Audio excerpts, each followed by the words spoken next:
Another fight that I wanted to bring up, and it's only because Izzy brought it up as well, was the first one, which was Shane Young. Obviously, he got knocked out pretty quickly. And the whole debate is about the missing weight. How and now Izzy's come out and said we should be taxing these guys 80 to 90%, not 30%. How do you feel about the whole missing weight issue? And I only ask because it's not often that fighters will say, I'm not taking the fight. Like, generally speaking, they'll take the 30% and the fight will continue. But when you look at the statistics of, who generally wins that fight, 8-9 times out of 10, it's the guy that missed weight that actually ends up, winning that fight. So it's kind of like a tricky situation, right? What do you feel like should be done in that regards? Or how do you feel about, I guess, fighters first missing weight? Because we know sometimes there's circumstances out of your control. Like, for instance, this one, they're even saying, well, he only had 7 days to kind of make the weight. But on the flip side of that is, well, you knew how much you had to lose. So still don't accept the fight. 7 days or not, you shouldn't have accepted the fight. So, and I guess my only question on that is because I always say weight classes are created for safety reasons, not for financial reasons, if that makes sense. Right? So my kind of take on it is taking 30%, which is a financial gain, doesn't mean that fight is any safer because you're fighting a bigger guy. Right? That's the way I kind of feel about it, is like we've created weight classes to make it fair and make it safe. But then we're, once again, putting that aside for the financial gain. And like when people ask me what I think, I don't even think 80, 90% is enough. I personally think that if someone misses weight, that fight should be scrapped. That's just, that's just, and then obviously you go, okay, what about the money?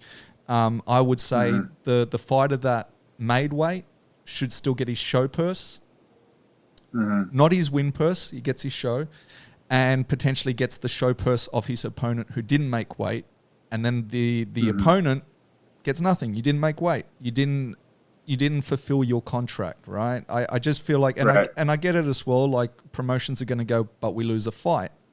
So I get that too, but like I also say, well, I mean, I think it happened. I know she's moved on, but with Emily last time, she had some health issues, and they scrap a fight. So it's not like they can't scrap fights. I just feel like as Izzy said, like making it 80, 90%, people will be more inclined to make weight. I feel the same thing. I feel that scrapping a fight, they're more inclined to make weight as well, because otherwise there's no fight. But I just feel like it should still be about the safety rather than the financial gain, if that makes sense.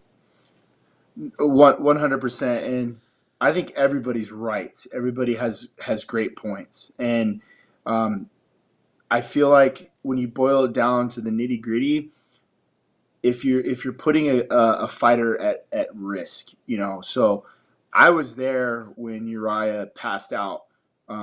And he had to go to the hospital. He had kidney failure. He did everything, and he made the weight. He was on weight. We were just going down to get on the scale, and that's when he had the episode. And he could have died. He could have lost his life in that regard. Now, have I seen other fighters who easily could have utilized all of their time to continue to cut the weight? Absolutely. And then they don't do it. That's another problem, right? Like, you're just basically giving up, knowing, hey, I'm not going to put my body through this risk, make me cut these extra pounds and put the extra stress on my body, and I'm just going to pay this fine. Again, that I see that too with Izzy. It's like, hey, find these guys more money.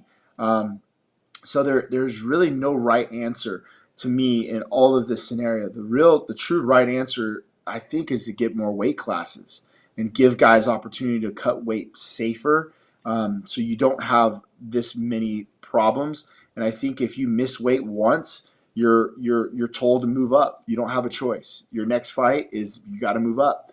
And until you can safely make that weight correctly, then you're fighting in a weight class above, and you're not going to be able to have the opportunity to miss weight twice or do something that continues to be a problem. See, I totally agree with that. I mean, in a perfect world, I think, you know, getting rid of weight cuts altogether. And I know 1FC and stuff have tried stuff with, like, you know, really taking weight cuts out of it. But because I find it weird that, you know, you'll have all these people cut weight to be in this division, where if you took weight cuts out of it, you'd be fighting the same people, just in a different division, right? Because everyone's actually doing it, right? So it's kind of like, well, why don't we all agree not to cut weight, and we can still have the same fights, but just in different divisions, right? And think about what it took for 1FC to make that decision, right? Somebody had to die. Somebody died. And then they said, hey, we got to look at this differently. And now I feel like, you know, maybe they do have a better protocol to the way they cut weight. You know, but this is still, it's going to be a problem as long as the weight classes are where they're at. And you can make an argument, you can make guys at 165 and guys from 195 are still going to try to cut down to make that weight too. It's going to be part of the sport. It's always going to be a problem. I think higher penalties, yeah, that could be something that would negate some of those issues. But, you know, then again, like you said, what happens when the guy's 5 pounds heavy? Now he's got a 5-pound advantage. He's bigger in the fight. So all those variables are going to come into play.